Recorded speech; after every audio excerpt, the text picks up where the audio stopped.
ഹരേ കൃഷ്ണ. എല്ലാവർക്കും പ്രണാമം.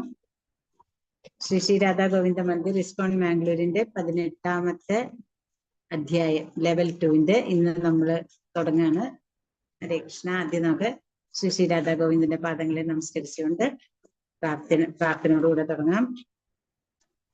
ജയ രാധ മാധവ ജയ കുഞ്ച ബിഹാരി ജയ രാധ മാധവ ജയ കുഞ്ച ബിഹാരി ജയ ഗോപിജന വല്ലഭ ജയ ഗിരിവരധാരി ജയ യശോദനന്ദന വ്രജ ജനരഞ്ജന യശോദനന്ദന വ്രജ ജനരഞ്ജന യമുന തീര വനചാരി ജയ രാധ മാധവ ജയ കുഞ്ച ബിഹാരി ജയ ഗോപിജന വല്ലഭ ജയ ഗിരിവരധാരി ജയ യശോദനന്ദന വ്രജ ജനരഞ്ജന യശോദനന്ദന വ്രജ ജനരഞ്ജന യമുന തീര വനചാരി ജയ രാധ മാധവ ജയ കുഞ്ച ബിഹാരി ജയ രാധാ മാധവ് ജയ രാധാ മാധവ് ജയ രാധാ മാധവ് ജയ രാധാ മാധവ് ജയ രാധേ ജയ രാധേ ജയ രാധേ ജയ ശ്രീ രാധേ ജയ പ്രഭുപാദ് ജയ പ്രഭുപാദ് ജയ പ്രഭുപാദ് ജയ ശീല പ്രഭുപാദ് ജയ ഗുരുദേവ് ജയ ഗുരുദേവ് ജയ ഗുരുദേവ് ജയ ശ്രീ ഗുരുദേവ് നിതായ് ഗൗര ഹരി ബോൾ ഹരി ബോൾ നിതായ് ഗൗര ഹരി ബോൾ ഹരേ കൃഷ്ണ ഹരേ കൃഷ്ണ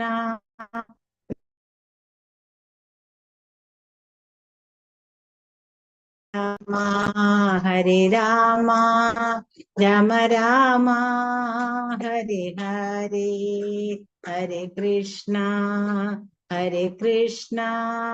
കൃഷ്ണ കൃഷ്ണ ഹരേ ഹരേ ഹരേ രാമ രാമ രാമ ഹരേ ഹരേ ഹരേ കൃഷ്ണ കൃഷ്ണ കൃഷ്ണ ഹരേ ഹരേ ഹരേ രാമ ഹരേ രാമ രാമ രാമ ഹരേ ഹരേ. ശില പ്രഭുപാദ് കി ജയ്, ശില ഗുരുദേവ് കി ജയ്.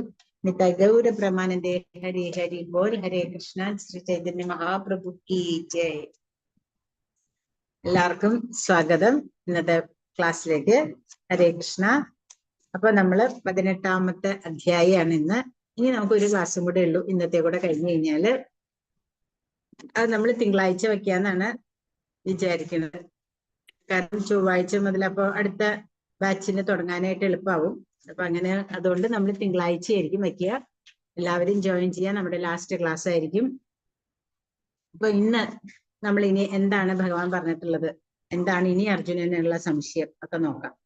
അപ്പൊ അതായത് നമ്മൾ 17ാമത്തെ അധ്യായത്തിന്റെ അവസാനം അല്ലെ, അതില് നമ്മൾ മനസ്സിലാക്കി എന്ത് കർമ്മം ചെയ്യണത് നമ്മൾ ഭഗവാന് വേണ്ടിയിട്ട് ചെയ്യണം. അതാണ് സത്കർമ്മം. അല്ലാത്തതെല്ലാം അസത് കർമ്മമാണ്. അപ്പോൾ നമ്മൾ എല്ലാ കർമ്മങ്ങളും ഭഗവാന് സമർപ്പിച്ചുകൊണ്ട് ചെയ്യണമെന്ന് നമ്മൾ പഠിച്ചു. അപ്പോ ഓം തത്സത് എന്നതിന്റെ മഹാത്മ്യത്തിനെ കുറിച്ച് പറഞ്ഞു. പിന്നെ ഭഗവാൻ ഇവിടെ ജ്ഞാനം എന്ന് പറയുന്നതിനെ കറക്റ്റ് ആയിട്ട് നമുക്ക് പറഞ്ഞു തരികയാണ്. ഏതിലാണ് ഈ 17ാമത്തെ അധ്യായം വരെ അത്രയും ക്ലിയർ ആയിട്ട് ഒരു കണക്കിലും നമുക്ക് സംശയമേ വേണ്ട എന്നുള്ള മട്ടില് അർജുനൻ ഓരോ ചോദ്യങ്ങൾ ചോദിച്ചിട്ടുണ്ട്. അതിനൊക്കെ ഭഗവാൻ ആൻസറും തന്നിട്ടുണ്ട്.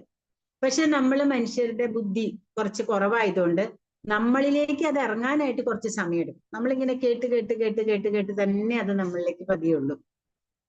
അപ്പോ അത് വരെയുള്ളതിന്റെ നമ്മളിപ്പോ രണ്ടാമത്തെ അധ്യായം പഠിച്ചപ്പോ എന്താ പറഞ്ഞേ? ഭഗവത്ഗീതയുടെ ഒരു സംക്ഷിപ്ത രൂപമാണ് രണ്ടാമത്തെ അധ്യായം എന്ന് പറഞ്ഞ പോലെ തന്നെ 18ാമത്തെ അധ്യായം എന്ന് പറയുന്നത് ഈ ഭഗവത്ഗീതയിൽ നമ്മൾ ഇത്രയും പഠിച്ചു വന്നതിന്റെ ഒരു ഫുൾ എല്ലാം ഇതിലുണ്ട്. എന്താണ് സത്വഗുണം, രജോ ഗുണം, അതെന്താ ഗുണങ്ങളെന്നും, ബ്രാഹ്മണ, ക്ഷത്രിയ, വൈശ്യ, ശൂദ്ര എന്ന് പറഞ്ഞിട്ടുള്ള അവരെന്താ എങ്ങനെയുള്ളവരായിരിക്കണമെന്നും, എന്താണ് കർമ്മങ്ങൾ, എങ്ങനെ സന്യാസ കർമ്മങ്ങൾ എങ്ങനെയാണ്, ത്യാഗം എങ്ങനെയാണ്, അങ്ങനെ. പിന്നെ അവസാനം ഭഗവാൻ പറയുന്നുണ്ട് എന്താണ് നമ്മൾ ചെയ്യേണ്ടത്, ഓരോ ജീവാത്മാവും എന്ത് ചെയ്യണം, എങ്ങനെ ചെയ്യണം, എങ്ങനെയാണ് ഭഗവാനെ നമുക്ക് കിട്ടുക.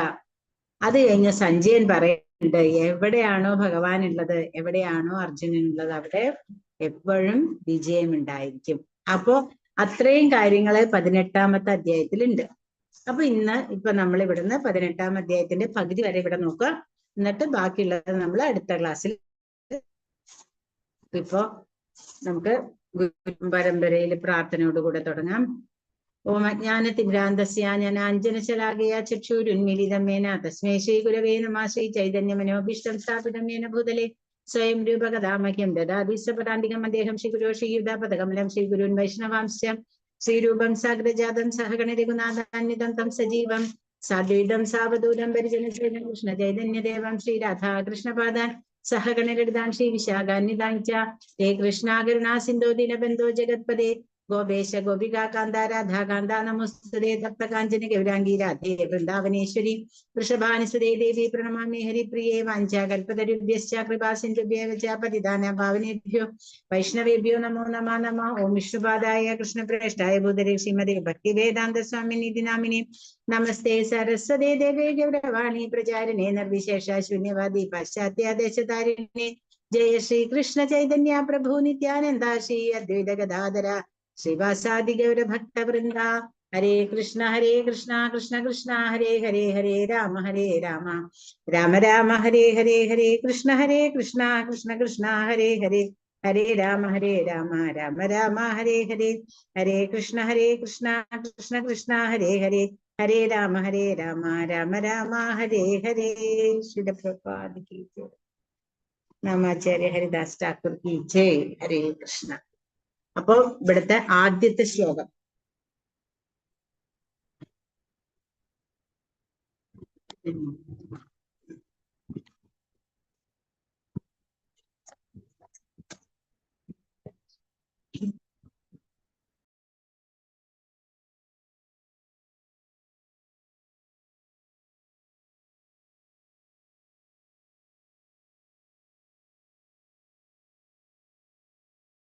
മാതാജി കാണുന്നില്ലേ?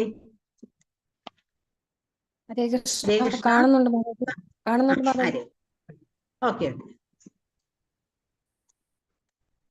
ഇനി ഇവിടെ 18ാമത്തെ നമ്മളിപ്പോ ഓൾറെഡി പറഞ്ഞു കഴിഞ്ഞു.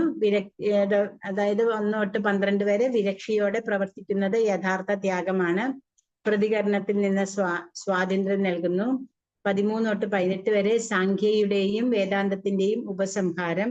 പരമാത്മാവ് നയിക്കുന്ന പ്രവർത്തനങ്ങൾ പ്രതികരണങ്ങളിൽ നിന്ന് സ്വാതന്ത്ര്യം നൽകുന്നു. 19 തൊട്ട് 40 വരെ ത്രിഗുണങ്ങളുടെ ബന്ധനം. 41 തൊട്ട് 48 വരെ തന്റെ ജോലിയിലൂടെ ഭഗവാനെ ആരാധിക്കുന്നത് യഥാർത്ഥ ത്യാഗമാണ്. പ്രതികരണങ്ങളിൽ നിന്ന് സ്വാതന്ത്ര്യം നൽകുന്നു. ജ്ഞാനയോഗത്തിൽ നിന്ന് ശുദ്ധ ഭക്തിയുടെ സേവനത്തിലേക്ക് 49 തൊട്ട് 55 വരെ. പിന്നെ ശുദ്ധ ഭക്തിയിലെ പ്രവർത്തനം 56 തൊട്ട് 60 വരെ. 61 തൊട്ട് 63 വരെ പരമാത്മാവിൽ ശരണം പ്രാപിക്കുക. 64 തൊട്ട് 66 വരെ ഏറ്റവും രഹസ്യമായ ജ്ഞാനം, ഭഗവാന്റെ ശുദ്ധഭക്തനാവുക. പിന്നെ 67 തൊട്ട് 71 വരെ ഭഗവത്ഗീത പഠനവും പ്രചരണവും. 72 തൊട്ട് 73 വരെ അർജുനൻ ഉറച്ചു നിൽക്കുന്നു. 74 തൊട്ട് 78 വരെ സഞ്ജയന്റെ പ്രവചനം. അപ്പൊ ഇതാണ് ഇത്രയും, അതായത് 78 ശ്ലോകങ്ങളുണ്ട് ഈ 18ാമത്തെ അധ്യായത്തിൽ. അപ്പൊ നമുക്ക് ഇന്ന് ഒരു 40 ശ്ലോകങ്ങളും നോക്കാം എങ്ങനെയാണ്. ഹരേ കൃഷ്ണ. അപ്പൊ ഇവിടെ ഒന്നാമത്തെ ഭാഗം, വിരക്തിയോടെ പ്രവർത്തിക്കുന്നത് യഥാർത്ഥ ത്യാഗമാണ്. പ്രതികരണത്തിൽ നിന്ന് സ്വാതന്ത്ര്യം നൽകുന്നു. അപ്പൊ 1 തൊട്ട് 6 വരെ സംഗ്രഹം, കർമ്മവിഭാഗം. യഥാർത്ഥ സന്യാസി തന്റെ പ്രവർത്തനങ്ങൾ ഉപേക്ഷിക്കുന്നില്ല, മറിച്ച് തന്റെ പ്രവർത്തനങ്ങളുടെ ഫലം ഉപേക്ഷിക്കുന്നു. വ്യാമോഹത്തിൽ നിയതകർമ്മങ്ങൾ ഉപേക്ഷിക്കുന്നത് തമോ ഗുണത്തിലുള്ളതാണ്. ക്ലേശകരമെന്ന് വെച്ചോ ബുദ്ധിമുട്ടായി കണക്കാക്കിയോ കർമ്മങ്ങൾ ഉപേക്ഷിക്കുന്നത് രജോ ഗുണമാണ്. ഭൗതിക സംഗ്രഹിതനായും ഫലമുദ്ദേശിക്കാതെയും തന്റെ കർത്തവ്യമാണെന്ന് മാത്രം കരുതിക്കൊണ്ട് വിധിക്കപ്പെട്ട കർമ്മം ചെയ്യുന്നവന്റെ ത്യാഗം സാത്വികമാണ്. അങ്ങനെ ത്യജിക്കുന്നവർ പ്രതികരണങ്ങളൊന്നും അനുഭവിക്കുന്നില്ല. അപ്പം ഇവിടെ ത്യാഗത്തിന്റെ 3 തലങ്ങളെ കുറിച്ച് പറയുന്നു. അപ്പൊ നമുക്ക് ആദ്യത്തെ ശ്ലോകം എന്താന്ന് നോക്കാം. ആദ്യം തന്നെ അർജുനനാണ് ചോദിക്കുകയാണ് ഭഗവാനോട്. ഓം നമോ ഭഗവതേ വാസുദേവായ, ഓം നമോ ഭഗവതേ വാസുദേവായ, ഓം നമോ ഭഗവതേ വാസുദേവായ. അധ്യായം 18, സന്യാസത്തിന്റെ പരിപൂർണത. അർജുന ഉവാച സന്യാസസ്യ മഹാബാഹോ തത്വമിച്ഛാമി വേദിതും ത്യാഗസ്യ ച ഋഷികേശ പൃഥക്കേശി നിശൂദനാം. അർജുനൻ പറഞ്ഞു, മഹാബാഹുവായ കൃഷ്ണ, കേശിയെ ഹനിച്ചവനും ഇന്ദ്രിയങ്ങളുടെ നാഥനുമായ ഭഗവാനെ, ത്യാഗത്തിന്റെയും സന്യാസത്തിന്റെയും ഉദ്ദേശം എന്തെന്നറിയുവാൻ ആഗ്രഹമുണ്ട്.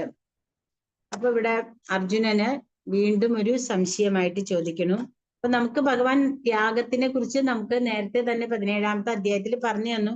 സാത്വികമായ ത്യാഗം എന്താണെന്നും രജോ ഗുണത്തിലുള്ളതും തമോ ഗുണത്തിലുള്ളതും എന്താണെന്ന് പറഞ്ഞു. സന്യാസം എന്ന് പറഞ്ഞാൽ എന്താന്ന് പറഞ്ഞു. പക്ഷെ അർജുനൻ ഇവിടെ തിരിച്ചും ചോദിക്കുകയാണ്, ത്യാഗത്തിന്റെയും സന്യാസത്തിന്റെയും ഉദ്ദേശം എന്താണെന്ന് അറിയാൻ ആഗ്രഹമുണ്ട്. അപ്പൊ 3 തലത്തിലുള്ളത് നമ്മൾ മനസ്സിലാക്കിയിട്ടുണ്ടായിരുന്നു അല്ലെ. ഇവിടെ അതിന്റെ ഉദ്ദേശം, എന്തിനാണ് നമ്മൾ ത്യാഗം ചെയ്യണത്, എന്തിനാണ് നമ്മള് സന്യസിക്കുന്നത്, ഇത് രണ്ടുമാണ് അർജുനൻ. എന്നിട്ട് ഭഗവാനെ 2 വാക്കുകളാണ് എടുത്തു ചോദിക്കുന്നത്. ഒന്ന് ഋഷികേശ, പിന്നെ രണ്ടാമത്തത് കേശി നിശൂദന. അപ്പൊ എന്താണ് ഈ പറഞ്ഞതിന്റെ വാക്കെന്ന് പറഞ്ഞാല്, ഋഷികേശൻ എന്ന് പറഞ്ഞാൽ ഭഗവാൻ എല്ലാ ഇന്ദ്രിയങ്ങളുടെയും നാഥനാണ്. അപ്പൊ നമ്മൾ പഠിച്ചിട്ടുണ്ട് ആദ്യം തൊട്ട്. ഋഷികേശൻ എന്ന് പറയുമ്പോൾ ഭഗവാൻ ആണ് എല്ലാ ഇന്ദ്രിയങ്ങളുടെയും നാഥൻ. ഭഗവാനിൽ മാത്രം നമ്മൾ എല്ലാ ഇന്ദ്രിയങ്ങളെയും സമർപ്പിച്ചാൽ നമ്മൾക്ക് വേറെ യാതൊരു തരത്തിലുള്ള ഭൗതികമായിട്ടുള്ള കെട്ടുപാടുകളൊന്നും ഉണ്ടാവാണ്ട് അതിൽ നിന്ന് രക്ഷപ്പെടാം. അപ്പൊ ഈ ഭൗതികമായ കെട്ടുപാടുകളാണ് നമ്മളുടെ എല്ലാം അസുരന്മാര്. ഈ അസുരനെ നിഗ്രഹിക്കണമെങ്കിൽ ആര് വേണം? ഭഗവാൻ വേണം. അപ്പോ മഹാബാഹുവായ അല്ലെ, ഭഗവാൻ ഇവിടെ അർജുനൻ പറയേണ്ട സന്യാസിസ്യ മഹാബാഹു, മഹാബാഹുവായ ഭഗവാനെ. എന്തിനാണ് ഭഗവാനെ മഹാബാഹു എന്ന് പറഞ്ഞാൽ ഭഗവാന്റെ കൈകൾക്ക് അത്രയും കരുത്തുണ്ട്. എന്നിട്ട് ആ കേശി എന്ന് പറഞ്ഞ ആ നിശൂദനെ കയ്യിന്റെ ഈ മുഷ്ടി കൊണ്ട് ചുരുട്ടിയിട്ടാണ് ഭഗവാൻ വധിക്കുന്നത്. അപ്പോ അത് എനിക്ക് വേണ്ട വിധത്തിൽ പറഞ്ഞു തന്നാലും എന്നാണ് ഇവിടെ അർജുനൻ ചോദിക്കുകയാണ്. കാരണം ഭഗവാനെ കൊണ്ട് മാത്രമേ ഉള്ളൂ നമ്മളുടെ ഉള്ളിലുള്ള ഈ ഷഡ് വൈര്യങ്ങളുണ്ട് അല്ലെ, കാമക്രോധ മോഹ ലോഭ മത മാത്സര്യം, ഇത്രയും ഈ 6 വേണ്ടാത്ത ഗുണങ്ങളെയും നശിപ്പിക്കണമെന്നുണ്ടെങ്കിൽ നമ്മൾ എന്ത് ചെയ്യണം?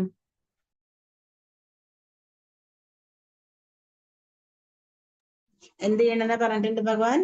നമ്മള് ഭഗവാനിൽ മനസ്സുറപ്പിക്കണം. അപ്പൊ നമ്മൾ ശരീരത്തിന് വേണ്ട മരുന്നുകൾ കഴിക്കും അല്ലെ. ഇപ്പൊ നമുക്ക് എന്തെങ്കിലും അസുഖങ്ങൾ ഉണ്ടെങ്കിൽ പലതരത്തിലുള്ള മരുന്നുകളുണ്ട്. നമുക്കറിയാം, അലോപ്പതി ഉണ്ട്, ആയുർവേദം ഉണ്ട്, ഹോമിയോ, നാച്ചുറോപ്പതി, അങ്ങനെ പിന്നെ എന്താ പറയാ, ഇത് ഇപ്പൊ പുതിയതായിട്ടുണ്ടല്ലോ നമ്മളിങ്ങനെ മുദ്ര തെറാപ്പി, അക്യുപഞ്ചർ, അങ്ങനെ എന്തൊക്കെ സംഭവങ്ങളുണ്ട്. അതൊക്കെ എന്തിനു വേണ്ടിയിട്ടുള്ളതാണ്? നമ്മുടെ ശരീരത്തിന് ആരോഗ്യത്തോടുകൂടെ അല്ലെങ്കിൽ അസുഖങ്ങൾ വന്നാൽ അത് ചികിത്സിച്ച് ഭേദമാക്കാൻ. എന്നാൽ മനസ്സിനെ നമ്മൾ അങ്ങനെ ചെയ്യുന്നുണ്ടോ? മനസ്സിന് അസുഖം വന്നാൽ അതിന് നമ്മൾ എന്താ ചെയ്യണ്ടേ? നമ്മള് സൈക്യാട്രിസ്റ്റിനെ പോയി കാണും. പക്ഷെ അവരെന്താ തരിക? ഗുളിക തരും, ഉറങ്ങിക്കോളും. കുറെ കഴിയുമ്പോൾ നമ്മൾ നേരെയാവില്ല എന്നൊന്നും പറയണില്ല കേട്ടോ. എന്താ പറയാ, സൈക്കോളജിസ്റ്റിനെ കണ്ട് അവര് നമ്മൾക്ക് കുറെ കാര്യങ്ങളൊക്കെ പറഞ്ഞു തന്ന് രക്ഷപ്പെടുന്ന കുറെ ആളുകളുണ്ട്. എന്നാൽ അതിൽ നിന്നൊക്കെ വളരെ എളുപ്പത്തില് നമുക്ക് വരാൻ പറ്റും ഭഗവാന്റെ ഹരേ കൃഷ്ണ മഹാമന്ത്രം ജപിച്ചാല്. ഭഗവാന്റെ മന്ത്രം ജപിച്ചാൽ നമ്മളുടെ ഉള്ളിൽ തന്നെ നമ്മൾ അറിയാത്ത ഒരു ആനന്ദം വരികയാണ്. ഭഗവാന്റെ കഥകൾ കേൾക്കുക, ഭഗവാന് വേണ്ടിയിട്ട് കാര്യങ്ങൾ ചെയ്യുക, ഭക്തിയുത സേവനം എപ്പോഴും ഭഗവാൻ പറയുന്ന ഒരു കാര്യമാണ് അല്ലെ. അങ്ങനെയെല്ലാം ചെയ്തു തുടങ്ങിയാൽ നമ്മള് എളുപ്പത്തിൽ നമ്മുടെ മനസ്സിലെ മാലിന്യങ്ങളും കൂടെ നീക്കാൻ പറ്റും.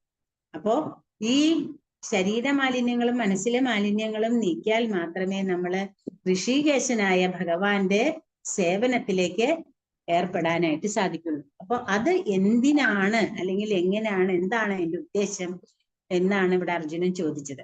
ഇനി രണ്ടാമത്തെ ശ്ലോകത്തില് ഭഗവാൻ പറയാണ്. ഭഗവാൻ എന്താ പറയണത്? കാമ്യാനാം കർമ്മണാം ന്യാസം സന്യാസം കവയോ വിദുഃ സർവകർമ്മഫലത്യാഗം രാഹുസ്ത്യാഗം വിചേക്ഷണാഹ. അതായത് ഭഗവാൻ എന്താ പറയണത്? ഭൗതിക വാഞ്ചകൾക്ക് വേണ്ടിയുള്ള കർമ്മങ്ങളെ ഉപേക്ഷിക്കുന്നതാണ് സന്യാസമെന്ന് വിദ്വാൻമാർ പറയുന്നു. അതായത് കാമ്യകർമ്മങ്ങള്, നമ്മൾ എന്ത് കർമ്മം ചെയ്യുമ്പോഴും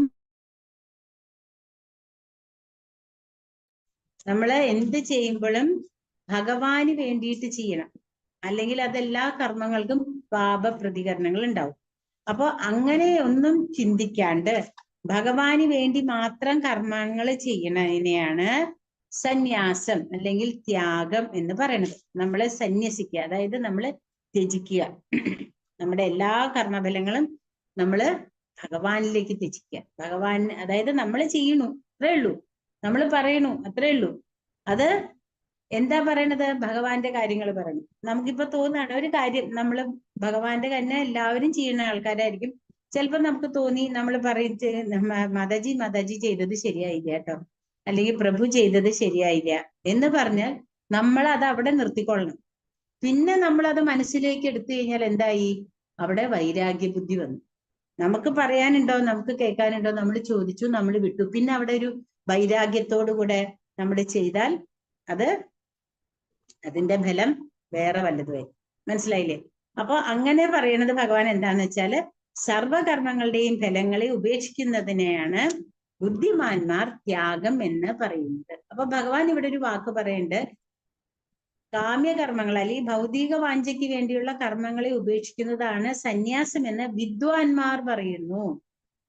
ഭഗവാൻ പറയണത് എന്താ? വിദ്വാൻമാർ, അതായത് ഇതിനു മുൻപും ഇത് അനുഷ്ഠിച്ചിട്ടുള്ള അല്ലെങ്കിൽ ഇതിനെക്കുറിച്ച് അറിയാവുന്ന ആളുകളെ ഇതിനെ പറ്റി ഇങ്ങനെയാണ് പറഞ്ഞിട്ടുള്ളത് എന്നാണ് ഭഗവാനാ പറഞ്ഞത്. വിദ്വാൻമാർ പറയുന്നു. അപ്പൊ ബുദ്ധിമാന്മാർ അതിനെ ത്യാഗം എന്ന് വിളിക്കുന്നു എന്നും പറഞ്ഞു അല്ലെ. അപ്പൊ നമ്മള് മനസ്സിലാക്കേണ്ടത് എന്താ വെച്ചാൽ, എല്ലാ കർമ്മങ്ങളുടെയും ഫലം നമ്മളുടെ ആണ്, നമുക്ക് വേണ്ടിയിട്ടുള്ളതാണ് എന്ന് വിചാരിക്കുന്നത് മൂഢന്മാരാണ്. എല്ലാ കാമ്യകർമ്മങ്ങളും ദോഷകരങ്ങളാകയാൽ ത്യജിക്കണമെന്ന് ബുദ്ധിമാന്മാരായ ചിലർ പറയുന്നുണ്ട്. യജ്ഞം, തപസ്, ദാനം എന്നിവ ഒരിക്കലും ഉപേക്ഷിക്കാൻ പാടില്ല എന്ന് മറ്റു ചിലർ അഭിപ്രായപ്പെടുന്നു. അതായത് മൂന്നാമത്തെ ശ്ലോകാണ്. എന്താ പറയണത്? ത്യാജം ദോഷവദിത്യേകേ കർമ്മ പ്രാഹുർമനീഷിണഃ യജ്ഞദാന തപ കർമ്മ ന ത്യാജമിതി ചാപരേ. അതായത് നമ്മൾ സന്യസിച്ചു എന്ന് പറഞ്ഞിട്ട് നമ്മൾ എല്ലാ കർമ്മങ്ങളും ഉപേക്ഷിക്കരുത് എന്നാണ് ഋഷിമാരെ പറയുന്നത്. നമ്മള് യജ്ഞങ്ങളും തപസ്സും ദാനവും ചെയ്യണം. അപ്പൊ സന്യാസിമാർക്ക് എന്താ ദാനം ചെയ്യാൻ പറ്റുക? അവരുടെ അറിവിന്, ഭഗവാനെ കുറിച്ചുള്ള അറിവിന് അവര് മറ്റുള്ളവർക്ക് കൊടുക്കണം. ആർക്കാണ്? ഗൃഹസ്ഥർക്ക്. കാരണം ഗൃഹസ്ഥരാണ് എപ്പോഴും ജോലി ചെയ്ത് അവർക്ക് ഇതിനൊന്നും വായിക്കാനോ അല്ലെങ്കിൽ അതിനൊന്നും ഉള്ള സമയം കിട്ടണില്ല അല്ലെ. അപ്പോ അവർക്ക് വേണ്ട പാഠങ്ങളും അവർക്ക് വേണ്ട നിർദ്ദേശങ്ങളും ക്ഷത്രിയര്, വൈശ്യര്, അവരെ എല്ലാവരെയും ഭഗവത് കാരുണ്യത്തിലേക്കും ഭഗവാന്റെ കാര്യങ്ങളിലേക്കും മനസ്സിലാക്കിപ്പിക്കേണ്ടത് സന്യാസിമാരുടെ ചുമതലയാണ്. അപ്പോ അവര് സന്യാസിമാരായിട്ടിരിക്കുമ്പോൾ അവരെ യജ്ഞങ്ങള്, ഭഗവാന് വേണ്ടിയിട്ടുള്ള കർമ്മങ്ങൾ അല്ലെ, യജ്ഞങ്ങള്, ആ യജ്ഞം. ഇപ്പൊ നമ്മൾക്കറിയാം, നമ്മുടെ കലിയുഗത്തില് നമ്മൾ എപ്പോഴും കേൾക്കാറുള്ളതാണ്, കലിയുഗത്തില് നമ്മുടെ യജ്ഞമാണ് ജപയജ്ഞം. അപ്പോ നമ്മളെല്ലാവരും 16 മാല ജപിക്കുക. അപ്പൊ ഈ 16 മാല ജപിക്കുക എന്ന് നമ്മൾ എപ്പോഴും ഈ ക്ലാസ് തുടങ്ങിയപ്പോ തൊട്ട് പറയുന്നുണ്ട് അല്ലെ. അപ്പൊ അതെന്തുകൊണ്ടാ? കാരണം നമ്മളുടെ ചുമതലയാണ് മറ്റുള്ളവരോട് നമ്മള് ഭഗവാന്റെ കാര്യങ്ങൾ പറഞ്ഞ് ചെയ്യിപ്പിക്കുക എന്നുള്ളത്. കാരണം അല്ലെങ്കിൽ അറിയില്ലല്ലോ, നമ്മൾ കേട്ടോണ്ടേ ഇരുന്നാലേ അത് നമ്മുടെ മനസ്സിൽ എവിടെയെങ്കിലും ഒന്ന് കൊള്ളുള്ളൂ അല്ലെ. ഇല്ലെങ്കിലോ 10ാമത്തെ അധ്യായത്തിൽ ഭഗവാൻ പറഞ്ഞു അവിടെ തീർന്നു. അല്ല, നമുക്കിത് നമ്മുടെ ജീവിതകാലം, നമ്മുടെ ഈ ശ്വാസം നിലയ്ക്കുന്നവരെ നമ്മുടെ ശ്വാസത്തിൽ കൂടെ വരേണ്ടത് എന്താണ്? ഹരേ കൃഷ്ണ കൃഷ്ണ കൃഷ്ണ ഹരേ ഹരേ ഹരേ രാമ രാമ രാമ ഹരേ ഹരേ. ഈ ഒരു മന്ത്രം നമ്മളെ എപ്പോഴും നമ്മുടെ കൂടെ ഉണ്ടാവും. പിന്നെ തപസ്. ഇപ്പോ നമ്മുടെ ആചാര്യന്മാര് പറയണത് എന്താന്ന് വെച്ചാൽ വൈഷ്ണവര് ഓട്ടോമാറ്റിക്കലി തപസ്വികളെ പോലെ തന്നെയാ. കാരണം അവര് അനാവശ്യമായിട്ടുള്ള യാതൊരു തരത്തിലുള്ള കെട്ടുപാടുകളിലും ചെന്ന് പെടാണ്ട് 16 മാല ജപിച്ച് യമനിയമങ്ങളെല്ലാം പാലിച്ച് അവരുടെ ജീവിതം ഭഗവാന് വേണ്ടി സർവീസില് എന്ത് കർമ്മം ചെയ്യുമ്പോഴും ഭഗവാനിന് സമർപ്പിച്ചിട്ട് അവര് സത്തായിട്ടുള്ള സതുദ്ദേശത്തോടു കൂടെ ചെയ്യുന്ന കർമ്മങ്ങൾ ചെയ്യുമ്പോൾ അതും ഒരു തപസ്സാണ്. ഇനി ഇവിടെ 5-ാമത്തെ ശ്ലോകം പറയുന്നു. 5-ാമത്തെ ശ്ലോകം എന്താ പറയണത്? യജ്ഞദാന തപകർമ്മ ന ത്യാജ്യം കാര്യമേവ തത് യജ്ഞോദാനം തപശ്ചൈവ പാവനാനി മനീഷിണാം. യജ്ഞം, ദാനം, തപസ് എന്നീ കർമ്മങ്ങൾ ഉപേക്ഷിക്കേണ്ടവയല്ല, അവ അനുഷ്ഠിക്കപ്പെടണം. മഹാത്മാക്കളെ പോലും വിശുദ്ധീകരിക്കുന്നതാണ് അവ മൂന്നും. അപ്പൊ ഭഗവാൻ എന്താ പറഞ്ഞതെന്ന് വെച്ചാൽ ഈ യജ്ഞത്തിന്റെയും ദാനത്തിന്റെയും തപസ്സിന്റെയും മഹിമയാണ് ഇവിടെ പറയാണ്. മഹാത്മാക്കളെ വരെ അത് വിശുദ്ധീകരിക്കുന്നു. മഹാത്മാക്കൾ എന്ന് പറയുമ്പോൾ നമ്മളെ കണ്ടില്ലേ, ഇവിടെ ഒരു സഭയില് എല്ലാവരും, അതായത്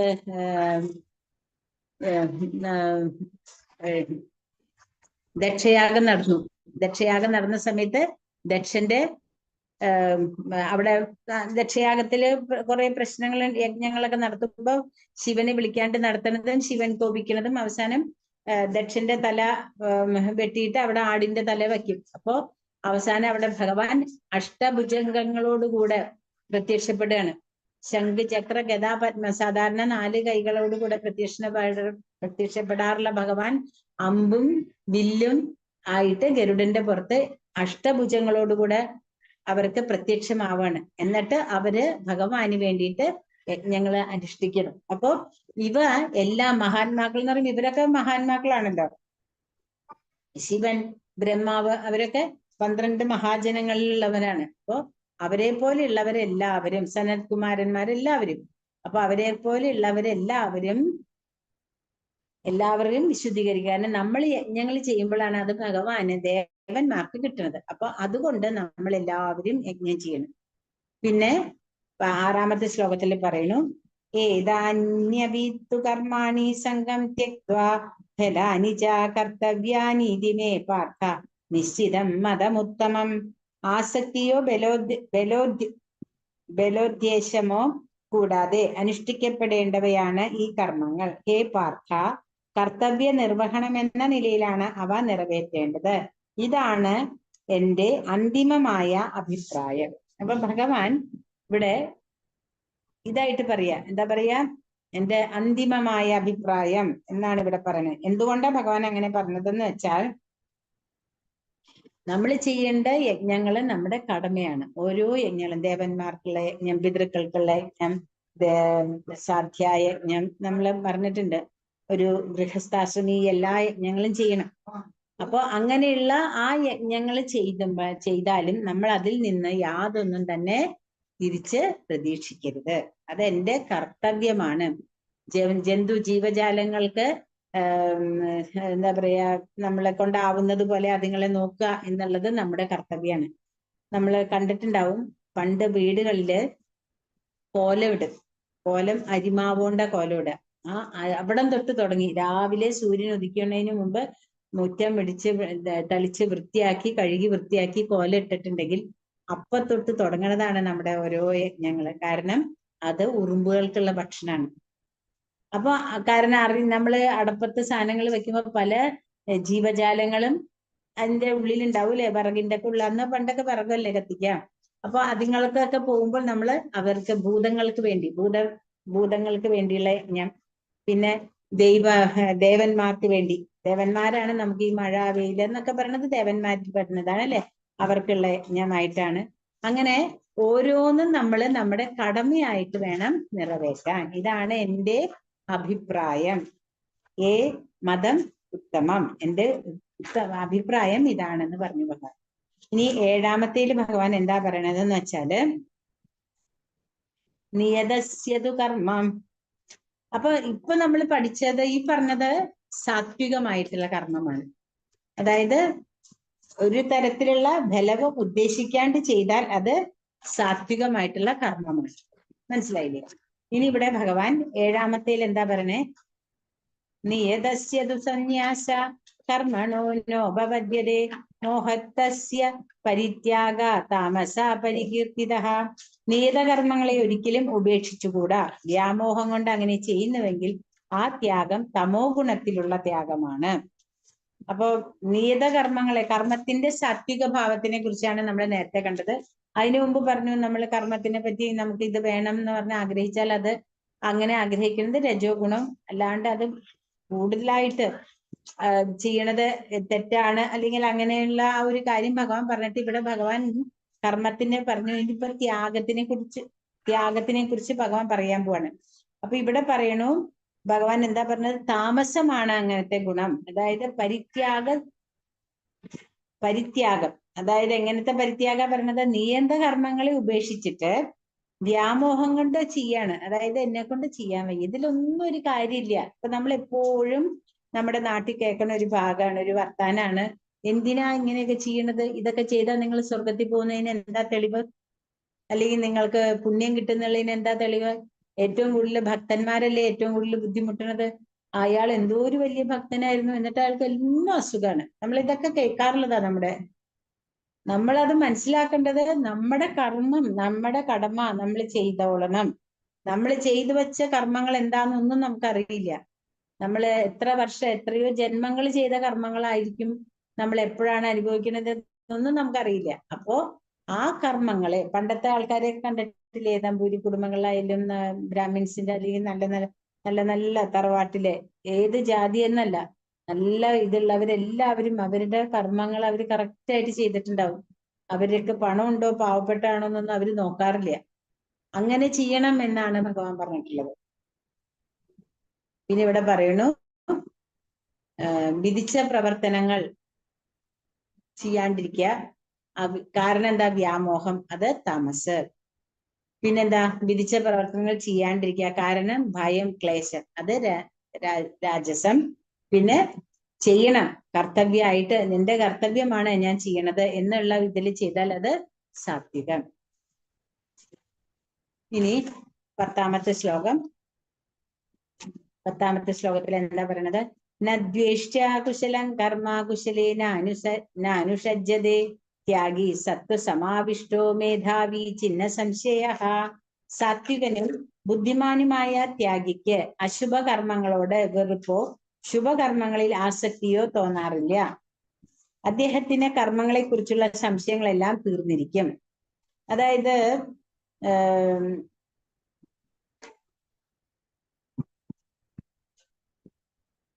കാരണം എന്താന്ന് വെച്ചിട്ടുണ്ടെങ്കിൽ അവർ എങ്ങനെയാ വെച്ചാൽ കൃഷ്ണാവബോധത്തിലെ ബോധമോ സാത്വിക ഭാവമോ ഉള്ള ആളുകളാണെങ്കിൽ അവർക്ക് ആരോടും ഒരു വെറുപ്പും ഉണ്ടാവില്ല. അവർ ചെയ്യുന്ന കർമ്മങ്ങളെല്ലാം ഭഗവത് സമർപ്പണമായിട്ടാണ് അവർ ചെയ്യുന്നത്. അപ്പൊ അവർക്ക് എന്താ? ഒന്നിനോടും ഒരു ആസക്തി ഉണ്ടാവണില്ല. അതേസമയം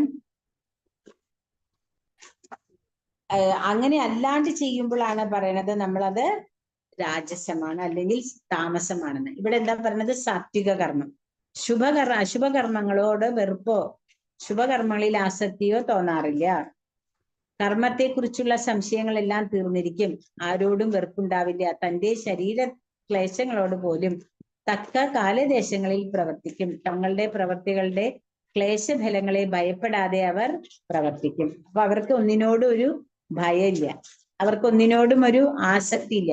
ഇപ്പൊ കണ്ടിട്ടില്ലേ, നമ്മുടെ ഗുരുപരമ്പരയിലുള്ള ഗുരുക്കന്മാരാണ് ഇരിക്കുന്നത്. അപ്പോ ഭക്തിവിനോദ മഹാരാജാവിന്റെ മകനാണ് ഭക്തി സിദ്ധാന്ത സരസ്വതി സ്വാമികൾ, നമ്മുടെ പ്രഭുപാദയുടെ ഗുരു. അദ്ദേഹത്തിന്റെ നേരിട്ടുള്ള ശിഷ്യനാണ് ഗൗരകിഷോര ബാബ.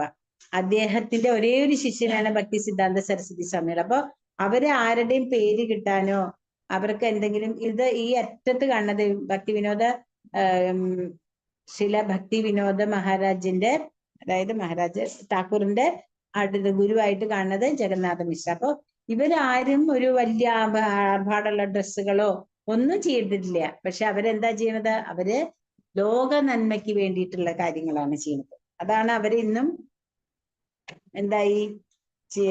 എല്ലാവരും അവരെ സ്തുതിക്കുന്നതും അവരെ നമസ്കരിക്കുന്നതും പ്രണമിക്കുന്നതും. ഇനി 12-ാമത്തേല് പറയണു, 12-ാമത്തെ അനിഷ്ടമിഷ്ടം മിശ്രം ച ത്രിവിധം കർമ്മണ ഫലം ഭവത്യതാഗിനാം പ്രേത്യ നദുസന്യസിനാം ക്വചിത്. അനിഷ്ടം, ഇഷ്ടം, മിശ്രം എന്നിങ്ങനെ 3 വിധത്തിലുള്ള കർമ്മഫലങ്ങളെയും ത്യാഗികളല്ലാത്തവർക്ക് മരണാനന്തരം അനുഭവിക്കേണ്ടി വരും. സന്യാസികൾക്ക് അത്തരം അനുഭവങ്ങൾ ഉണ്ടാവില്ല. അതായത് നമ്മളുടെ കർമ്മം നമ്മൾ ഭഗവാന് വേണ്ടി ചെയ്താൽ മരിച്ചു കഴിഞ്ഞാലും നമ്മൾക്ക് അതിന്റെ കർമ്മഫലങ്ങൾക്ക് ഇടവരുന്നില്ല എന്നാണ് പറയുന്നത്. അല്ല, എനിക്ക് ഈ കർമ്മം ഇഷ്ടമല്ല, ഞാൻ ചെയ്യില്ല, ഈ കർമ്മം എനിക്ക് ഇഷ്ടമാണ്, ഞാൻ ചെയ്തു, പിന്നെ ഇഷ്ടമായാലും ഇഷ്ടമില്ലെങ്കിൽ എന്തെങ്കിലും ചെയ്തല്ലേ പറ്റൂ എന്നും പറഞ്ഞ് നമ്മൾ ചെയ്യും.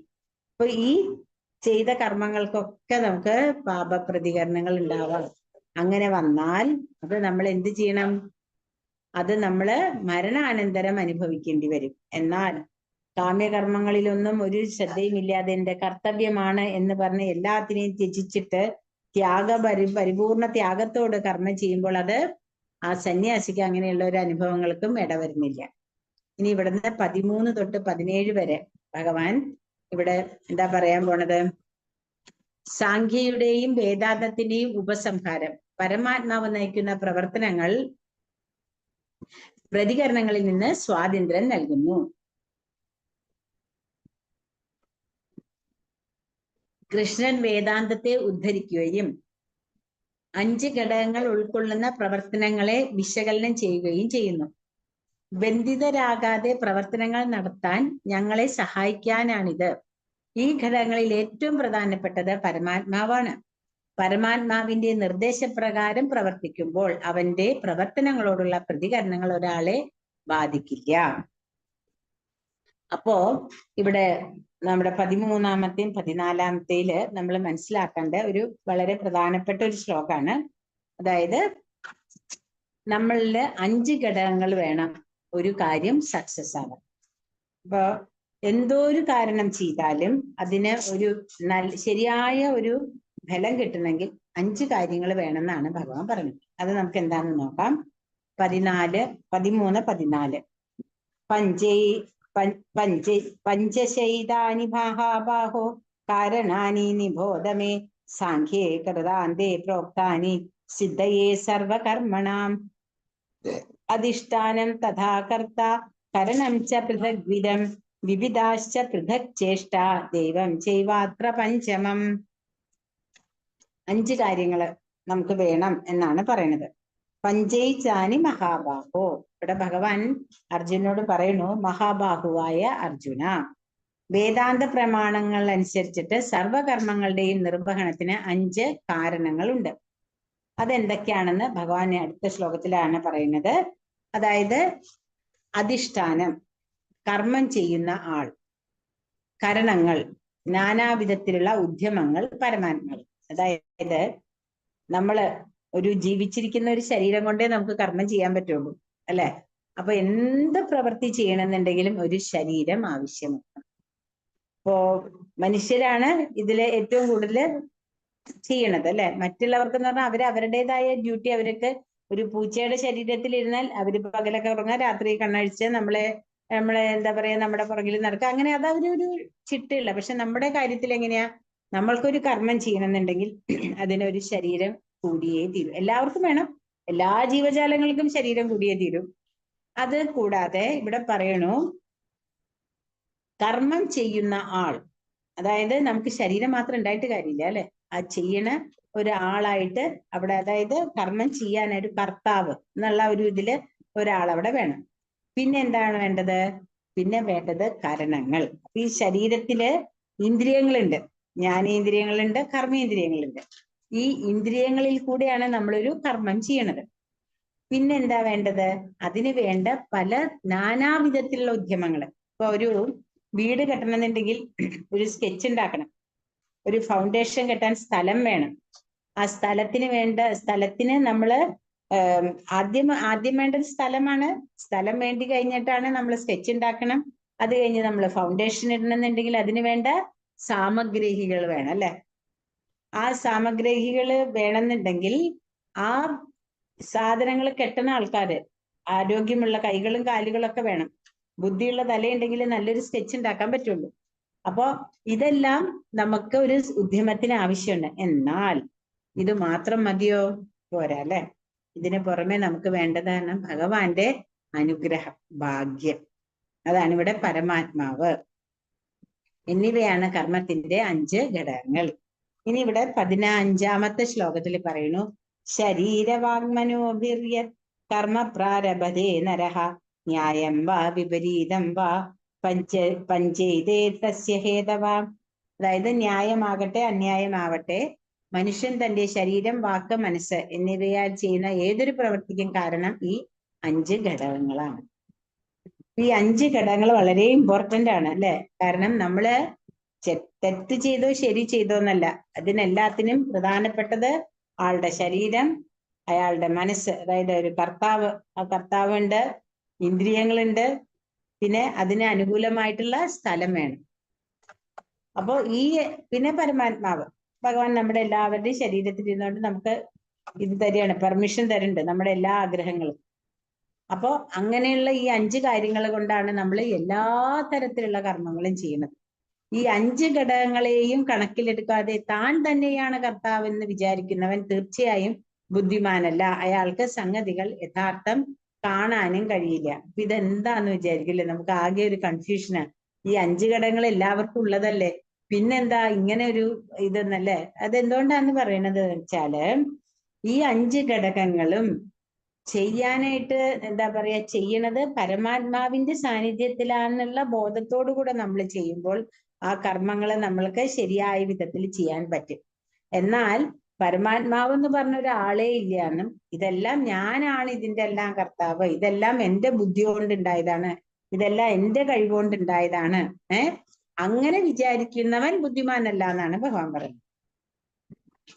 ഇനി ഇവിടെ ആ ശ്ലോകത്തിന്റെ ഇപ്പൊ എന്താണ്, ഇപ്പൊ നമ്മൾ ഇത്രയും പറഞ്ഞു വന്നതിന്റെ നമുക്കറിയാം, ശാസ്ത്ര നിർദ്ദിഷ്ടമായിട്ടുള്ള കർമ്മങ്ങൾ ചെയ്യുന്നതിന് സത്തെന്നും അല്ലാത്തത് അസത്താണെന്ന് പറയും. അപ്പൊ ശാസ്ത്രവിധി നിർസൃജ്യ വർത്തതേ കാരത എന്ന് ഭഗവാൻ നമുക്ക് പറഞ്ഞിട്ടുണ്ട് 16-ാമത്തെ ശ്ലോകത്തിന്റെ അവസാനത്തിൽ. അപ്പൊ ശാസ്ത്രവിധി അനുസരിച്ചിട്ട് വേണം നമ്മൾ കർമ്മങ്ങൾ ചെയ്യാനായിട്ട്. ഇനി ഇവിടെ ത്രിഗുണങ്ങളെ കുറിച്ച് പറയാണ് ഭഗവാൻ 19-ാമത്തെ ശ്ലോകം തൊട്ട്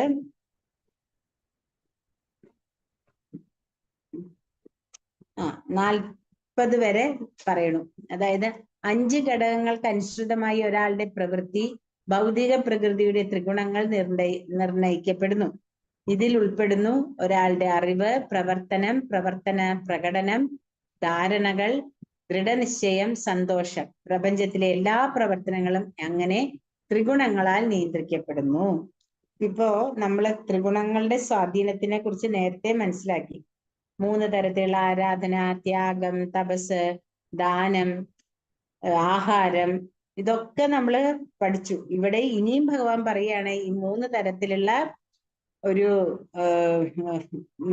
ത്രിഗുണങ്ങളുടെ, ഈ 3 ഗുണങ്ങളുടെ അനുസരിച്ചിട്ടുള്ള നമ്മളുടെ എന്താണ് ദൃഢനിശ്ചയം എന്താണെന്നുള്ളതും, ജ്ഞാനം എന്താണെന്നുള്ളതും, സ്വഭാവം എന്താണെന്നുള്ളതും ഓരോന്നും, പിന്നെ നമ്മളുടെ ധാരണകള്, സന്തോഷം, ഇതുവരും 3 ഗുണങ്ങളിലാണെന്ന് പറയുന്നത്.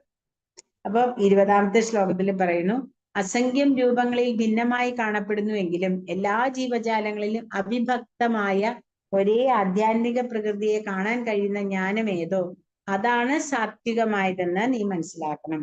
അപ്പം സാത്വികമായിട്ടുള്ള ജ്ഞാനം എന്ന് പറയുന്നത് 3 തരത്തിലുള്ള ജ്ഞാനം എന്ന് നമ്മൾ പറഞ്ഞു. അതിൽ സാത്വികമായിട്ടുള്ള ജ്ഞാനം എന്ന് പറയുന്നത് എല്ലാം പരമപുരുഷനിൽ നിന്ന് വന്നിട്ടുള്ളതാണ്, ഏകമാണ്.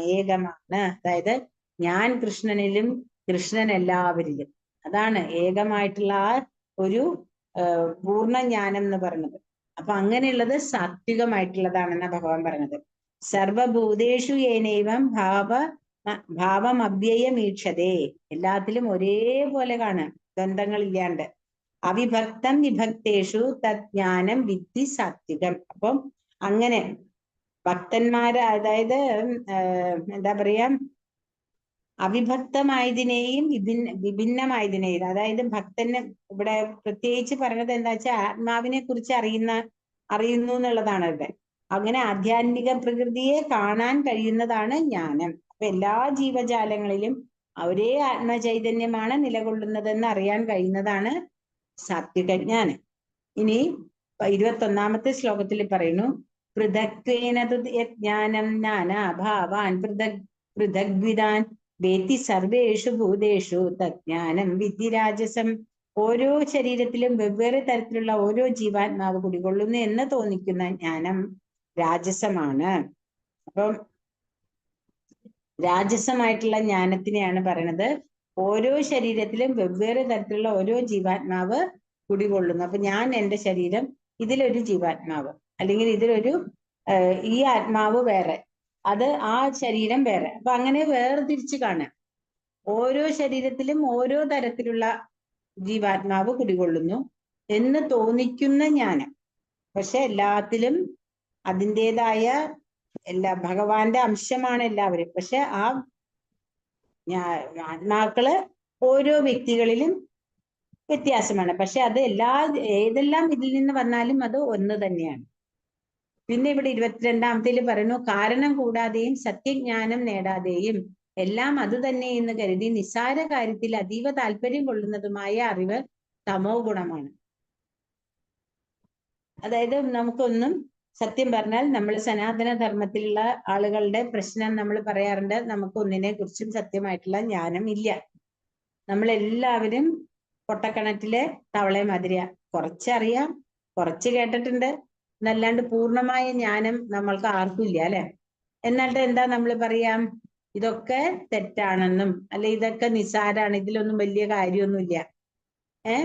എന്നിട്ട് എന്താ, ഇതൊന്നും അല്ല എന്നുള്ളൊരു അറിവുണ്ടല്ലോ, എന്നിട്ട് അതിന്റെ മുകളിൽ നമ്മൾ വെറുതെ കാര്യങ്ങൾ പറഞ്ഞു നടക്കും. അപ്പൊ അങ്ങനെയൊക്കെ നമ്മൾ ചെയ്യുന്നത് തമോ ഗുണമാണ് എന്നാണ് പറയുന്നത്. പിന്നെ എന്താണ് അടുത്തത് 23ാമത്തേല് കർമ്മത്തിനെ കുറിച്ച് പറയണം. സത്വ കർമ്മം, രജോ ഗുണം, തമോ ഗുണത്തിലുള്ള 3 കർമ്മങ്ങളെ കുറിച്ചാണ് ഈ 23, 24, 25 ശ്ലോകങ്ങളിൽ പറയുന്നത്. അതായത് നീതം സംഗരഹിതം അരാഗദ്വേഷത കൃതം അഫല പ്രേംസുനാ കർമ്മ സാത്വികം ഉച്യതേ. യത്തു കാമേപ്സുനാ കർമ്മ സാഹങ്കാരേണ വാപുന ക്രിയതേ ബഹുലായാസം തദ് രാജസം ഉദാഹൃതം. അനുബന്ധം ക്ഷയം ഹിംസാമനപേക്ഷ്യാച്ച പൗരുഷം മോഹാദാരഭ്യതേ കർമ്മ യത്താമസ തത്താമസം ഉച്യതേ. അപ്പോ 3 തരത്തിലുള്ള കർമ്മങ്ങൾ പറയുന്നു. അനാസക്തമായും രാഗദ്വേഷരഹിതമായും ഫലാസക്തി കൂടാതെയും നിയന്ത്രിതമായ വിധത്തിൽ ചെയ്യുന്ന കർമ്മത്തിന് സാത്വികം. അന്യാഭിലാഷിതാശൂന്യം ജ്ഞാനകർമാദ്യനാവൃതം. അതായത് എന്ത് കർമ്മം ചെയ്യേണ്ടതും ഭഗവാന് വേണ്ടി ചെയ്യുന്ന കർമ്മങ്ങളെ പോലെ ഒരു തരത്തിലുള്ള ഫലാകാംക്ഷയും കൂടാണ്ട് ചെയ്യുന്നതിനെയാണ് സാത്വികം. എന്നാൽ എന്താ പറയാ, നമ്മുടെയൊക്കെ ആഗ്രഹങ്ങൾക്ക് വേണ്ടിയിട്ട് നമ്മള് കുറെ കർമ്മങ്ങൾ ചെയ്യില്ലേ? അങ്ങനെ നമ്മൾ കഷ്ടപ്പെട്ട് കുറെ കാര്യങ്ങൾ നമ്മുടെ ഓരോ ആഗ്രഹങ്ങൾക്കും വേണ്ടി ചെയ്യുന്നതിനെയാണ് രാജസമെന്നും.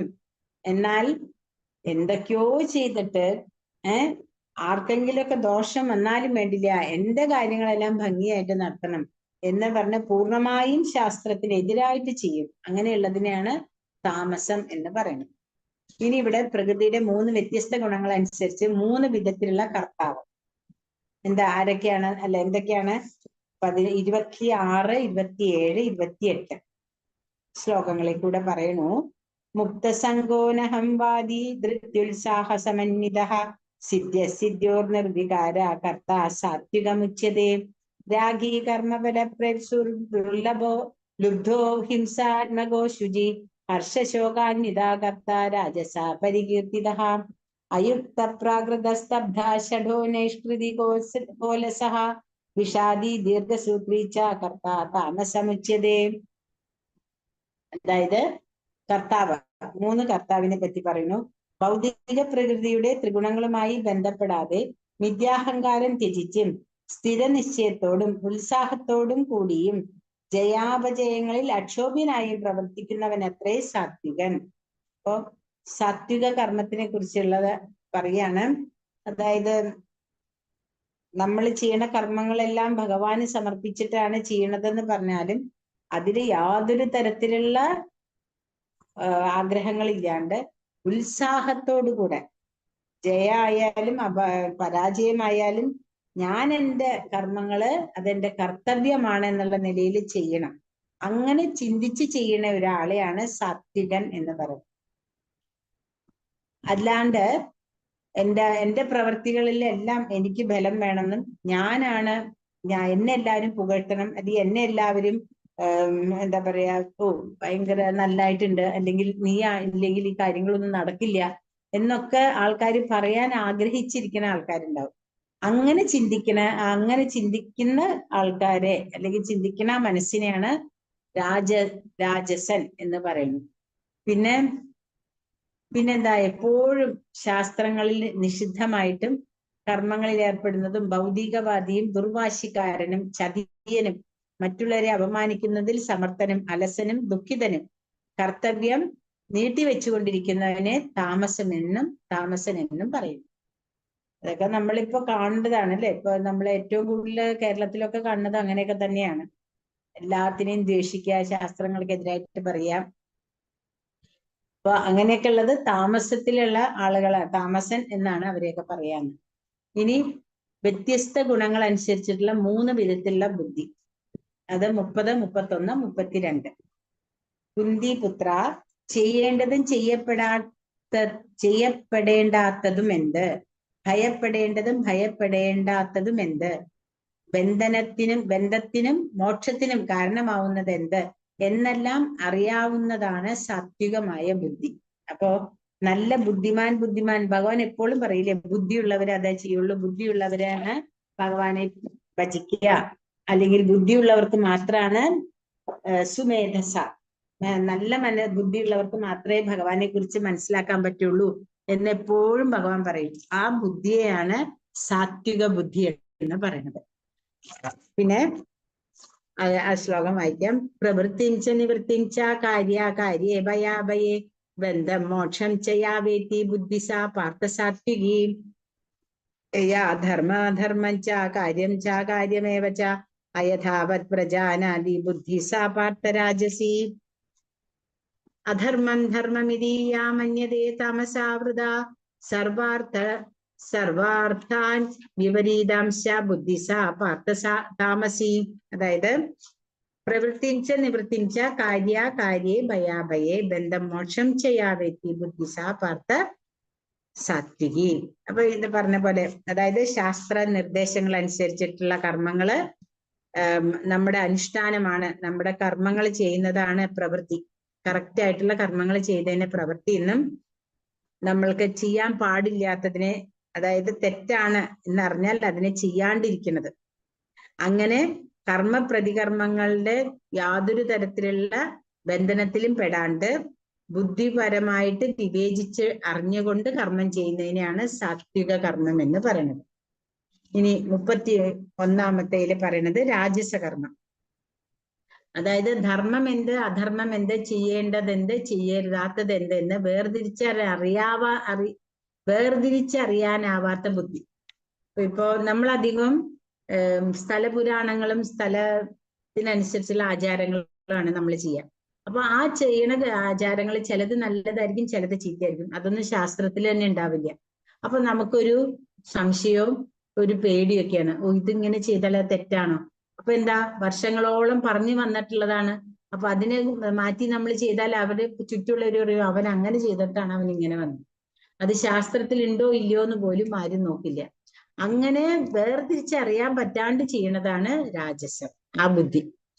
എന്നാൽ തെറ്റാണ്, അല്ലെങ്കിൽ ഇത് തെറ്റാണെന്ന് പൂർണ്ണമായിട്ടും അറിഞ്ഞിട്ട് അതേ വഴിയിൽ കൂടെ തന്നെ അവരുടെ വ്യാമോഹം, അതായത് അവരുടെ ആഗ്രഹങ്ങൾ എന്തൊക്കെയാണ്, പണം ഉണ്ടാക്കുക, എങ്ങനെയെങ്കിലും സ്ഥാനമാനങ്ങൾ ലഭിക്കുക, അതിന് എന്ത് വഴിയും കൊടുത്ത് എത്ര നല്ലവനെ കെട്ടവനാക്കി പുറത്ത് കാണിച്ച് അധർമ്മങ്ങള് പ്രവർത്തിച്ച് വരുന്ന ബുദ്ധിയെ താമസം എന്ന് പറയുന്നു. ഇനി ഭൗതിക പ്രകൃതിയുടെ 3 വ്യത്യസ്ത ഗുണങ്ങൾ അനുസരിച്ചുള്ള 3 വിധത്തിലുള്ള നിശ്ചയം. അതായത് നമ്മള് ദൃഢനിശ്ചയങ്ങൾ എന്ന് പറയില്ലേ, ഭഗവാനെ എപ്പോഴും നമുക്ക് വിളിക്കാനുള്ള ആ ഒരു ബുദ്ധി വേണമെന്ന് ഭഗവാൻ പറയുന്നുണ്ട്. നിശ്ചയദാർഢ്യത്തോടു കൂടി തന്നെ വേണം. ബുദ്ധി അതായത് ദൃഢബുദ്ധിയുള്ളവർക്ക് മാത്രമേ ഭഗവാനെ മനസ്സിലാക്കാൻ പറ്റുള്ളൂ എന്ന് ഭഗവാൻ പറഞ്ഞു തന്നിട്ടുണ്ട്. വ്യവസായാത്മിക ബുദ്ധി ഏകേഹേ ഗുരുനന്ദന. ഇവിടെ ഭഗവാൻ പറയുന്നു, ധൃത്യായയാധാരയതേ മന പ്രാണേന്ദ്രിയ ക്രിയാഹ യോഗേന്യ വ്യഭിചാരിണ്യ ധൃതി സാ പാർത്ഥ സാത്വികി. ഹേ പാർത്ഥ, യോഗാനുഷ്ഠാനത്താൽ നിലനിർത്തിയതും ദൃഢമായതും മനസ്സ്, പ്രാണൻ, ഇന്ദ്രിയങ്ങൾ എന്നിവയുടെ പ്രവർത്തനത്തെ നിയന്ത്രിക്കുന്നതുമായ നിശ്ചയം സാത്വികമാണ്. അതായത് പരമജ്ഞാനത്തിനുള്ള ഒരു മാർഗം, അതിനാണ് യോഗം എന്ന് നമ്മൾ പറയാം അല്ലെ. അപ്പൊ സ്ഥിരബുദ്ധിയോടുകൂടെ മനസ്സിന്റെയും പ്രാണന്റെയും ഇന്ദ്രിയങ്ങളുടെ എല്ലാ പ്രവർത്തനങ്ങളെയും ഭഗവാനിൽ കേന്ദ്രീകരിച്ചുകൊണ്ട് കൃഷ്ണാവബോധത്തില് നമ്മൾ മുഴുകിയിരിക്കണതിന്, അങ്ങനെയുള്ളതിനെയാണ് നിശ്ചയദാർഢ്യം. ഭഗവാൻ പറഞ്ഞിട്ടുണ്ട്, അവ്യഭിചാരേണ ഭഗവാനെ നമ്മള് മനസ്സിലാക്കണം. അതാണ് ശരിയായിട്ടുള്ള ദൃഢനിശ്ചയം.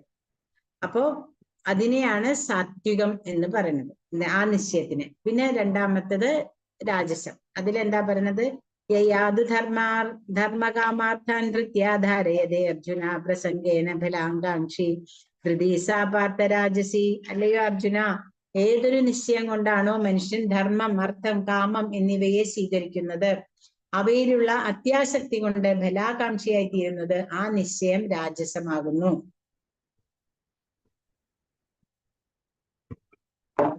വേദങ്ങളിൽ കൂടെ നമ്മൾ അറിയേണ്ടത് ധർമാർത്ഥ കാമ മോക്ഷങ്ങളെയാണ്. പക്ഷെ നമ്മൾ ധർമ്മം, അർത്ഥം, കാമം എന്നിവ വന്നു കഴിഞ്ഞാൽ പിന്നെ മോക്ഷത്തിനെ കുറിച്ച് പോലും ചിന്തിക്കാണ്ട് നമ്മൾ അതില് ആസക്തനാവണം. കാമത്തോടുകൂടെ നമ്മൾ അവിടെ നമ്മുടെ ബന്ധങ്ങളെല്ലാം ബന്ധനങ്ങളായിട്ട് നമ്മളിവിടെ പലതരത്തിലും ആസക്തിയോടുകൂടെ ഇരിക്കണം. അതിനെ രാജസം എന്ന് പറയണം. പിന്നെ തമോ ഗുണത്തിലുള്ള നിശ്ചയം എങ്ങനെയാന്ന് വെച്ചിട്ടുണ്ടെങ്കിൽ അത് സ്വപ്നം, ഭയം, വ്യസനം, വിഷാദം, മതം എന്നിവയെ, മതം എന്ന് പറഞ്ഞിട്ടുണ്ടെങ്കിൽ ആ ബുദ്ധി നേരെയല്ല എന്നുള്ളത്, അങ്ങനെയുള്ള ബുദ്ധിശൂന്യമായ നിശ്ചയത്തിനെയാണ് താമസം എന്ന് പറയുന്നത്. ഇനി ഇവിടെ സുഖം, നമ്മളെല്ലാവരും സുഖം, സന്തോഷമായിട്ടിരിക്കുക എന്ന് പറയില്ലേ, ആ സന്തോഷത്തിലുണ്ട് 3 തരത്തിലുള്ള വ്യത്യാസങ്ങൾ എന്നാ പറയുന്നത്. അതായത് ആദ്യത്തിൽ വിഷം പോലെ തോന്നിക്കുന്നതും അന്ത്യത്തിൽ അമൃതതുല്യവും ആത്മസാക്ഷാത്കാരം ഉണർത്തതുമായ സുഖത്തെ സാത്വികം എന്ന് പറയുന്നു. ഇപ്പൊ നമ്മൾക്കറിയാം കൃഷ്ണാവബോധത്തിൽ നമ്മൾ 16 മാല ജപിക്കണം, നമ്മൾ യമനിയമങ്ങൾ പാലിക്കണം എന്ന് പറയുമ്പോൾ എല്ലാവർക്കും ബുദ്ധിമുട്ടാണ്. എല്ലാവരും അവിടെ കൂടെ നിർത്തേണ്ടത് അതുകൊണ്ടാണ്. കാരണം എന്താ വെച്ചാൽ ഇതൊക്കെ നമുക്ക് എപ്പോഴും പാലിക്കാൻ പറ്റില്ലല്ലോ, ഇതെല്ലാം നമ്മൾ എങ്ങനെ ചെയ്യും, നമുക്ക് നമ്മുടെ വീട്ടുകാരുടെ അടുത്തൊക്കെ പോകുമ്പോൾ ഇങ്ങനെയൊക്കെ പറയാൻ പറ്റുമോ? അപ്പൊ എന്തുണ്ടായി, നമ്മൾ അതെല്ലാം ഉപേക്ഷിക്കണം. എന്നാൽ നമ്മൾ ഭഗവാൻ പറഞ്ഞു തന്നിട്ടുള്ളതാണ് ഇതെല്ലാം. ഈ 16 മാല ജപിച്ച് യമനിയമങ്ങൾ പാലിച്ച് എനിക്ക് എന്റെ ഭഗവാനുണ്ട്, എനിക്ക് അത് മതി എന്നുള്ള നിശ്ചയ ബുദ്ധിയോടുകൂടെ നമ്മൾ പോയാൽ, അപ്പൊ നമ്മൾ ഈ ലോകത്ത് ജീവിക്കുമ്പോ ഇങ്ങനെയൊക്കെ ജീവിക്കാൻ പറ്റുമോ? ഈ ലോകത്തിരുന്ന് ഈ ശരീരത്തിൽ ഇരുന്നാൽ തന്നെ ഇങ്ങനെ ചെയ്യാൻ പറ്റുള്ളൂ. ഈ ശരീരം വിട്ടുപോയി കഴിഞ്ഞാൽ നമുക്ക് അടുത്തത് ഏത് ശരീരമാണെന്ന് നമുക്കറിയോ? അപ്പൊ ഈ ശരീരത്തിൽ ഇരുന്നുകൊണ്ടല്ലേ നമുക്ക് ഭഗവാനെ മനസ്സിലാക്കാൻ പറ്റുള്ളൂ. അതിനല്ലേ ഭഗവാൻ ഈ ഒരു ശരീരം തന്നിട്ടുള്ളത്. ഈ മനുഷ്യ ശരീരം തന്നിട്ടുള്ളത് തന്നെ നമ്മൾ ഭഗവാനെ മനസ്സിലാക്കാൻ വേണ്ടിയിട്ടാണ്. അങ്ങനെ നമ്മൾക്ക് ആദ്യം വിഷമം തോന്നിയാലും അത് കഴിഞ്ഞാൽ നമുക്ക് ഭഗവാന്റെ അനുഗ്രഹം കൊണ്ട് പൂർണ്ണമായിട്ട് ഭഗവാനിലേക്ക് മാത്രം നമ്മള് മനസ്സുറപ്പിച്ച് മുന്നോട്ട് വരികയാണെങ്കിൽ, ഇപ്പൊ പ്രഭുപാദം നോക്കൂ, എന്തോരം കഷ്ടങ്ങൾ സഹിച്ചിട്ട് അദ്ദേഹം ഭാര്യ വരെ വേണ്ടാന്ന് വെച്ച് വെക്കേണ്ട വന്നു അദ്ദേഹത്തിന്. അതിലൊന്നും അദ്ദേഹത്തിന് കഷ്ടപ്പെട്ടില്ല. പക്ഷെ ഇന്ന് അദ്ദേഹം എല്ലായിടത്തും പൂജനീയനാണ്. അദ്ദേഹത്തിനെ നമ്മള് ഭഗവാന് തുല്യമായിട്ടാണ്, ഭഗവാന് തുല്യം ആരുമില്ല, എന്നാലും ഒരു ഗുരു ഭഗവാന് തുല്യനാണല്ലോ. അങ്ങനെയാണ് എല്ലാവരും പ്രഭുപാദയെ പൂജിക്കണത് അല്ലെ. അതെന്തുകൊണ്ടാ? അദ്ദേഹത്തിന്റെ ആ ഭഗവാനോടുള്ള ആസക്തി. അപ്പൊ അങ്ങനെയുള്ള സുഖം ആണ് സാത്വികം. പിന്നെ പൊതുവെ എല്ലാവരും രാജസീയ സുഖമുള്ളവരാണ്. കാരണം നമ്മളുടെ എല്ലാ ഇന്ദ്രിയങ്ങളുടെ സുഖങ്ങളും എടുത്ത് എല്ലാ ഇന്ദ്രിയ സുഖങ്ങളും ചെയ്ത് എന്തുണ്ടാവുക, അവസാനമാകുമ്പോഴേക്കും വയ്യാണ്ടാവും അല്ലെ. ആദ്യം കുട്ടികൾ വേണമെന്ന് വിചാരിക്കും, പിന്നെ കുട്ടികൾക്ക് വേണ്ടി കഷ്ടപ്പെടുമ്പോൾ അതൊരു സുഖം, അവൻ പഠിച്ചൊന്ന് വലിയ അല്ലെങ്കിൽ അവള് പഠിച്ച കല്യാണമൊക്കെ കഴിഞ്ഞ് കാണാനൊരു സുഖം, കല്യാണം കഴിഞ്ഞ് കഴിഞ്ഞാൽ കുട്ടികൾ കാണുമ്പോൾ അതൊരു സുഖം, പിന്നെ എന്തായി മക്കള് ജോലിക്ക് പോകുമ്പോൾ കൊച്ചുമക്കളെ നോക്കി നിൽക്കുമ്പോൾ ആദ്യം നമുക്കതൊരു സുഖമായിട്ട് തോന്നും. പിന്നെ പിന്നെ നമ്മൾ എന്ത് പറയും, കുട്ടികൾ വലുതാവും തോറും പറ്റണില്ല എടുക്കാനായിട്ട്, എനിക്ക് വയ്യാണ്ട് വരുന്നു അല്ലെ. പക്ഷെ നമ്മൾക്ക് ചെയ്യാണ്ട് പറ്റുണ്ടോ? ഞാൻ പറഞ്ഞു എന്ന് വെച്ചാൽ ആർക്കൊന്നും തോന്നരുത്, അങ്ങനെയൊക്കെ സംഭവിക്കുന്നുണ്ട് ചുറ്റിനും. അപ്പോ അങ്ങനെയുള്ളതെല്ലാം രാജസമാണ്. പിന്നെന്താ, ഇതൊന്നും പ്രശ്നമല്ല. ആര് ചത്താലും വേണ്ടില്ല ജീവിച്ചാലും വേണ്ടില്ല എന്ന് പറയണ പോലെയുള്ള ചില ആൾക്കാരുണ്ട്. അങ്ങനെയുള്ള അവരുടെ എന്റെ സുഖം മാത്രം, എനിക്ക് സുഖമായിട്ട് ജീവിക്കണം, ആർക്ക് എന്ത് സംഭവിച്ചാലും പ്രശ്നമില്ല, അത് താമസം. ഇനി ഇവിടെ 40ാമത്തെ ശ്ലോകത്തിൽ പറയുന്നു, തദസ്തി പൃഥിവ്യാംബാദി വിവേദേവേഷു വാ പുനഃ സത്വം പ്രകൃതിജൈർമുക്തം യഥേഭി സ്യാത്രിഭിർഗുണൈഹി. എന്താ പറയണത്? സ്വഭാവമാണ്. അതായത് ഈ ഭൂമിയിലോ ഉപരിഗ്രഹ വ്യൂഹങ്ങളിൽ ദേവന്മാർക്കിടയിലോ പ്രകൃതി ജനങ്ങളായ ഈ 3 ഗുണങ്ങളിൽ നിന്ന് മുക്തനായിട്ട് യാതൊരു ജീവനും ഇല്ല.